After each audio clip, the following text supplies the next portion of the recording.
What it is, what it is.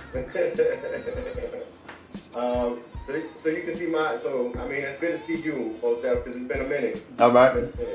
But I'm gonna try to turn this around without losing you, so you can see the class. Okay.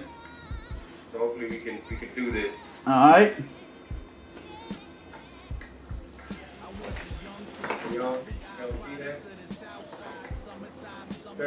Can you see him right there? Yeah, I see y'all. I see y'all. All right.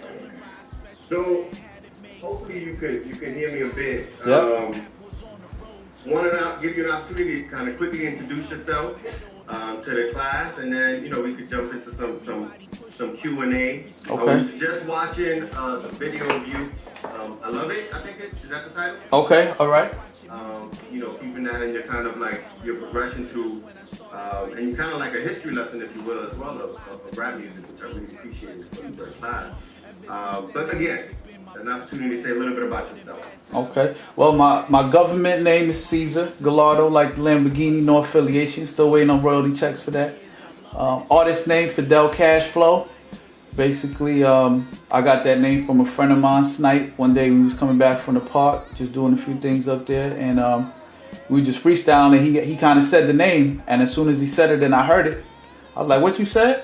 He said it again, and I claimed it from that day. Throughout the years, it's been developed into different things. It started with, frankly, I do everything luxurious. Caesar always spit hot flows, and pretty much that's what it stuck to. So now, I just devoted my life to doing what I want to do, man. Bottom line, that's music. I'm infested with music. Every day I get lyrics talking to me, all type of things. It usually goes with my mood. If I'm in a great mood, there'll be great lyrics. If I'm sad or upset or afraid of something going on or about to happen or a premonition or something, those tend to be a little bit stronger lyrics.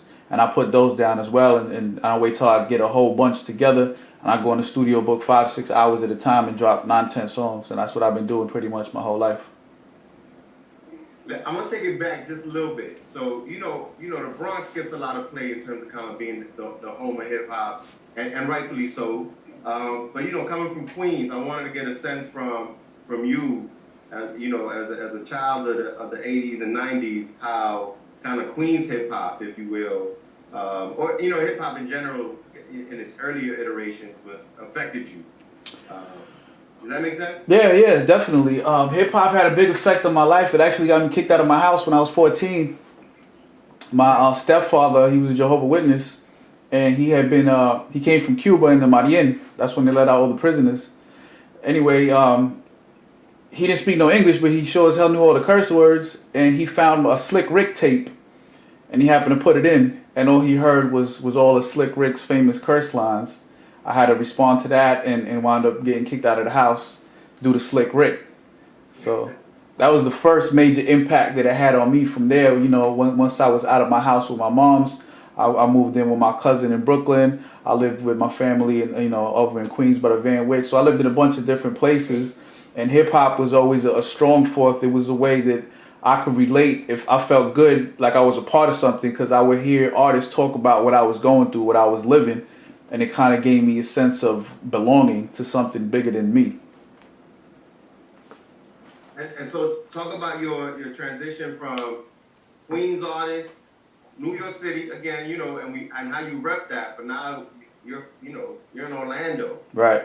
And the kind of style there is a little bit different. Do you still kind of carry that New York swagger with you? Is that part of the the F.Cashflow personality, or has being in Orlando changed your style and your way? It hasn't changed my style at all. As a matter of fact, everywhere I go now, ever since I've been here, people automatically know I'm from New York. Whether I start talking or it's the Kango or it's whatever it is, people automatically know I'm from New York. One album that I did, actually the first album I did called Year the Hustler, I tried to do a down south type of thing and change my style to adapt to the Florida type thing, but it wasn't me, man. I couldn't pull it off because it wasn't me. So I just kept it to the roots, and all my stuff now is very East Coast, New York related, and got that same type of feel.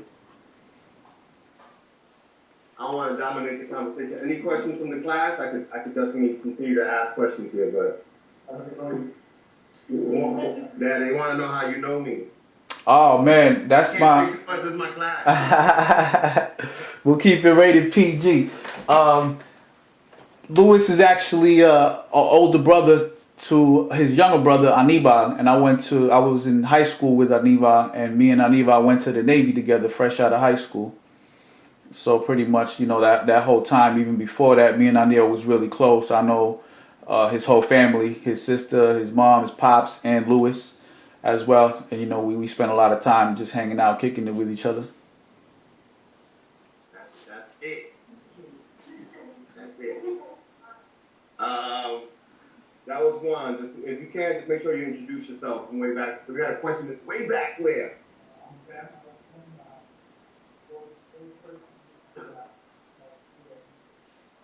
What was the first piece of music you bought? Oh, that he made? What was the first piece of music you made? First song I ever made was called Death to Us All, and it was over the DOC It's Funky Enough record. He had an instrumental on it. I bought the record just because it had an instrumental. I never heard of the DOC, didn't know who it was. All I knew is that it had an instrumental.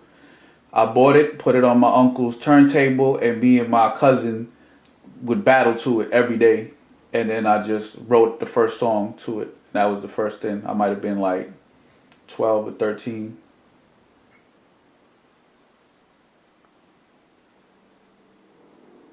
Other questions? I just wonder like how important it is to like really know your stuff on rap artists. Like in the video we watched, like there was a lot of like just name dropping, whether it's for like influence or not. Like, is that like very influential, or is it just like sort of knowledge that comes with just living? Yeah. I'm trying to couch the question. If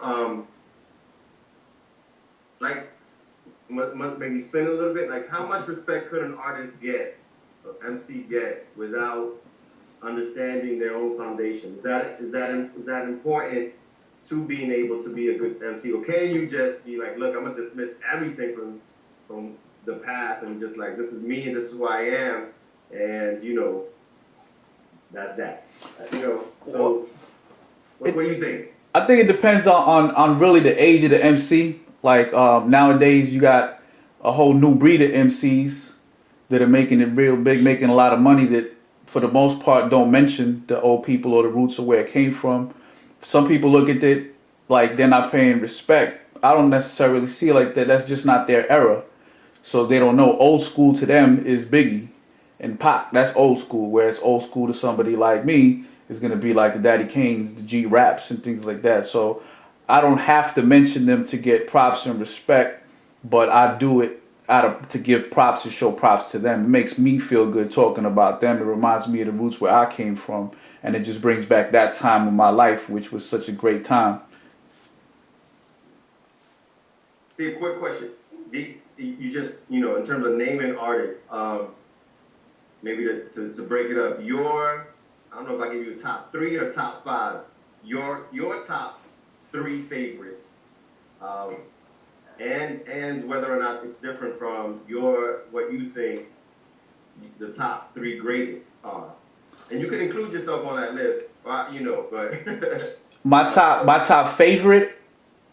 Your favorite versus the greatest. And they could be the same, but maybe overlap a little bit. I would say G Rap, definitely Cool G Rap, Big Daddy Kane, and probably Biggie Smalls, Jay-Z, and Nas. Would that be favorite or greatest or both? It would be both. Okay. Straight up. Dylan? Where's Big L fall into that? He's asking where Big L might fall into that list for you. Big L was definitely somebody that I liked a lot. He didn't have that much runtime. He got really hot in the street for a while with a lot of mixtapes, and his lyrics were definitely on point, but he didn't have enough material out that I particularly followed to put him in that list. He's definitely a great lyricist, and I've used some of his lines for hooks and things like that. But I don't think he had enough material out there established to cause such an effect on the world that these other people have. It's kind of like the Don Mattingly argument, right? That you can't be, oh, did we lose you? Nah, I'm here. No, I'm still there. Where you at? I'm still there. Just like me. Oh, snap. Okay. Yeah. Those, you can hear? Yep. Okay. Yeah, like that Don Mattingly argument. He's not in the Hall of Fame. Great Yankee, but wasn't around long enough to be considered a Hall of Fame, although I think he should be in the Hall of Fame. Right. That's just for the Yankee love. You still like the Yankees? Not Yankees? Oh yeah. I stay Yankeed out, man. 3-1, Red Sox fans. I don't know where y'all are at. Oh, sorry. I go there. What about the boys? What was that? You talking about the Mets? Oh, 2-1.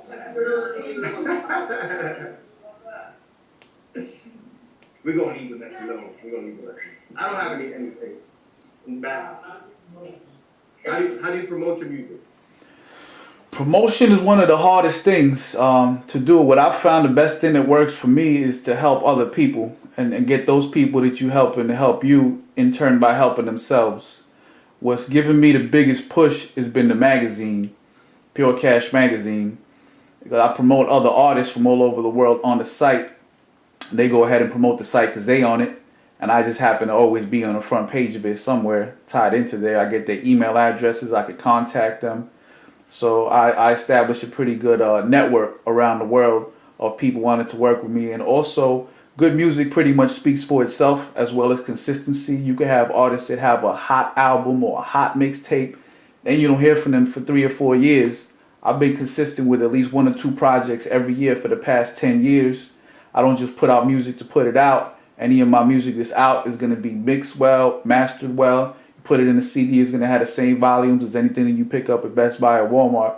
So it's more of a quality thing that once you start doing that and helping other people and building a reputation for consistent good work and quality work, when people hear something new from you, they're going to go and want to hear it just to see if you still got it or what you on now or things of that nature. Would you consider yourself an underground rapper or hey, no name, I'm just a rapper trying to make a living, an MC trying to make a living, producer trying to make a living? Now you're talking about a Pure Cash magazine. I would consider myself an entrepreneur and a lyricist, because I don't just put words together ABC that rhyme and fairy tale things like that. I have a lot of substance behind my things. I admire the art of storytelling. That's what I grew up on. So I do a lot of things like that. I try to switch the flow, switch the styles. I don't try to categorize too much, whether it's underground or East Coast or up north, because then you're just labeled as that. I know I do a lot of different things that it sometimes takes away from the whole artist lyricist aspect of it. So it may take a little bit longer to have an impact on that, but there's a lot of things going at the same time, so they all start falling into place little by little. Your sense on the state of rap music, hip hop today? Right now, I think it's coming back hard. I'm hearing a lot of great lyrics right now. A lot of even the new artists. I'm feeling Lupe Fiasco's move, what he's doing. Even Wiz Khalifa, he liked the new Snoop. I like this cat. What's his name? Exhibit C. What's his name? Jay-Z just signed him. J. Cole. Jay Electronica got some serious stuff. J. Cole's another one, that's doing stuff. Drake has some really good metaphors. Lil Wayne's coming with some stuff. There's a lot of people coming with some real lyrical stuff. That new song with Raekwon and Nas is crazy. I forgot what it's called, but there's a lot of good music coming out. Well, ever since I got XM, man, I've been hooked. I think XM brought back hip hop to me and the whole thing of, okay, they still exist. They still out there. FM radio, hip hop's definitely dead on FM radio, but on XM and satellite, that's where you're gonna hear all the new stuff and realize that there's still people really doing it. Alive and well. Oh yeah. What do you think of Wiz Khalifa's new album? Like the most recent one that just came out? You hear that? I haven't heard Wiz Khalifa's new album. Well, don't have any high expectations. Well, It's like, yeah, but compared to the other one, it's like kind of like really poppy. Like it's, I don't know. Is it meant to sell? You feel like it's meant to sell? A lot of people, don't. I said a lot of things is meant to sell. No, I know, but I feel like because the other albums, it sounds more, it's not just meant to sell. Wiz Khalifa is signed to a major, so what you got to realize with the majors, they're gonna sign a lot of the younger artists because they can make them do whatever they want them to do. When you hear Wiz Khalifa's mixtapes, they're gonna be different in this album because that's the stuff that he doing to put out for himself versus the album where they need that commercial pop feel. So What do you like about Lupe? what I like about Lupe is that right now the stuff that I've been hearing from him lately is things that I felt should be spoken about that nobody's really talking about, or if they're talking about, they're not getting heard. So he's going out there and putting himself at risk a little bit, almost to get shut down by a lot of people, and he's putting a lot of negative attention on himself by the powers that be, and he just doesn't care. That's what he wants to do. He wants to keep the music 100% real to himself, and I admire that because not a lot of people do that. Do you feel like you're saying it correctly? What's that? Do you feel like you're saying it correctly? I'm sorry, I can't hear you. Yeah, if you feel like he's saying it, if he's coming across, if he's saying it correctly, is he having an impact? I think so.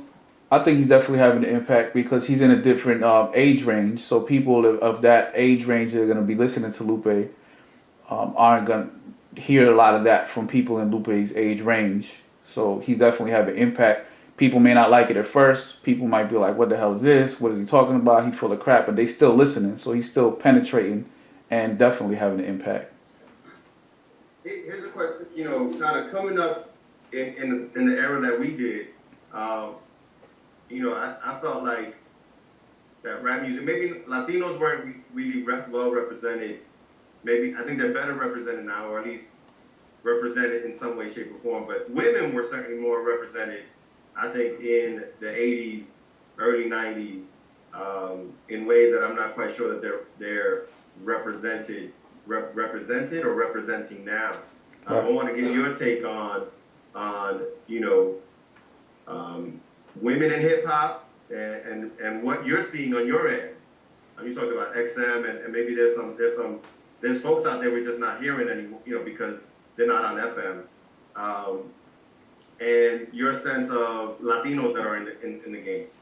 Well, for Latinos, I gotta tell you, if Joel Ortiz doesn't go platinum, then it's definitely something that needs to be looked at why they're holding back Latinos, because Joel Ortiz is one of the most talented artists that have ever came out. On XM, I constantly hear all new stuff that he's coming, and he just got so much energy and fire and just real knowledge that he talks about is just amazing. The Latinos don't get the light that they do. They had to run Fat Joe, Big Pun, Cypress Hill. Back in the day, there was Funk Dubious. He was gone, but they just don't. They're not trying to put money into the Latinos, is what it seems like. We got to pretty much do it ourselves and find other avenues. As far as the women, I think what's happening with the women, not that there's not women lyricists, there definitely is, in much respects to all the the ladies that love hip hop and do it and write it. They just have it a lot tougher now since the video honey and the video vixen got so popular and made so much money for so many products, because now when the hip hop people think women, they think automatically it got to be sexy. You can't be in a video if you're not a woman. Right away they want to have them in their bathing suits, G-strings, dancing, when it's just a lyricist. If you're a lyricist and you're pretty, they're going to want to extort you to sell you with sex and not talent. So I think that's what's held back the women a lot. And the women that have the talent and they are the lyricists, they don't want to have to do that. So they have it tough as it is being a woman, and not number two, being a woman trying to get extorted with all this sex stuff. I think a lot of them are just getting tired of that and looking at different avenues and arenas that they could get involved, not being an artist. Question for the back.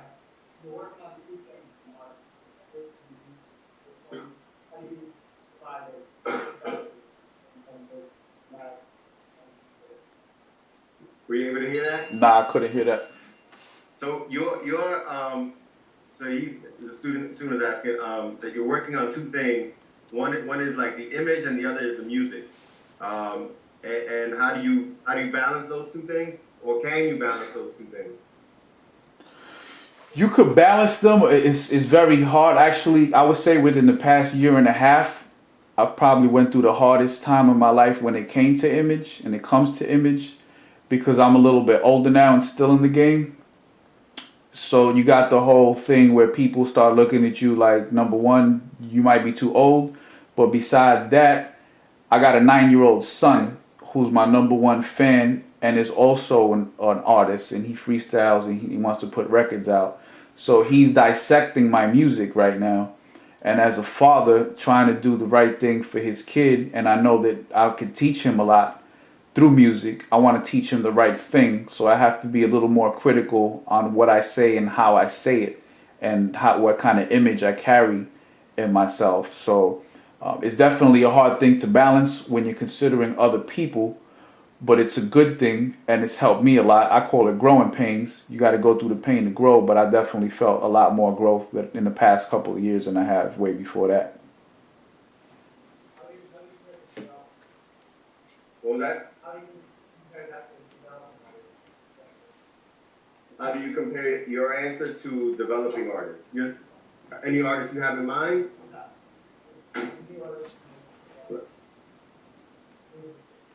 So, I guess any artist that's new to the scene, how does your response compare to developing artists? Does that making sense? Nah, I don't get that one. I don't know about, I don't think I'm interpreting How it do right. you compare yourself to like up and coming artists? Or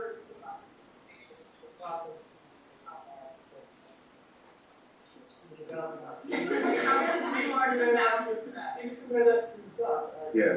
Or what we told them now, so I'm asking about developing artists. You try to create those things and So is that more of a statement, or just saying you're asking? Like, what advice would you give? You have maybe more, what advice might you give to a new artist trying to balance these two things? I know that's not exactly the question that you asked, but maybe just some thinking about new artists. Now, you talked about working with new artists, particularly through your magazine and stuff like that. Like, what advice would you give them about that balance between the two things? Okay, so the question is, what advice would I give to new artists? And keeping in mind that whole like image, music kind of balance.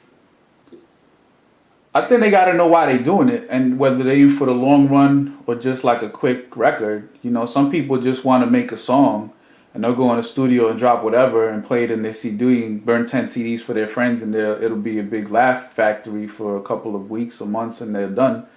Other people find therapy, and like I find the studio and making music therapeutic. I could pay a psychiatrist $40 an hour, or I could pay an engineer studio $25 an hour and have something that's going to last forever. So as far as like advice to give people trying to get into the game, it's not so much about the game and the music. It's about you and who you are as a person, how you carry yourself, how you want people to look at you. If you're going to talk about being a pimp, you better be a pimp.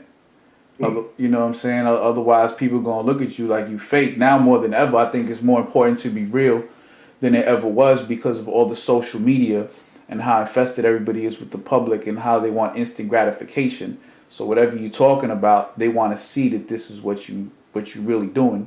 And if you're not doing that, you got to act like you do it. And it could be very stressful to always have to be somebody you're not. So really just be you. Figure out who you are at the moment and do that. You know, a year or two from now, you're not going to be that same person. So a year or two from now, whoever you are then, become that. Make that what you talk about and how you live. I want to just switch it up just a little bit and talk to you a little bit more as a lyricist, as an artist, and thinking about the creative process for you. Okay. Got the students working on their own kind of book of rhymes, and they have a choice between writing rap, lyrics, or spoken word poetry. But I want them to write and to create pieces. Any advice you got for the creative process, or how you go about creating work? You talked about utilizing your emotions before. Yeah. But anything else? Yeah. Well, I'd write. Usually, I'll have at least 50 to 100 new beats at all times. I go on datpiff.com and I'll put in instrumentals, and I'll just go through instrumentals. I go to rockbattle.com. That's independent producers. And, I go through each one of the beats. I listen to the beat for the first 5 seconds. If it didn't catch me in 5 seconds, I'm on to the next one. And then once I hear a beat that catches my attention, it creates itself. Like I don't put too much time into it. I just let it create itself.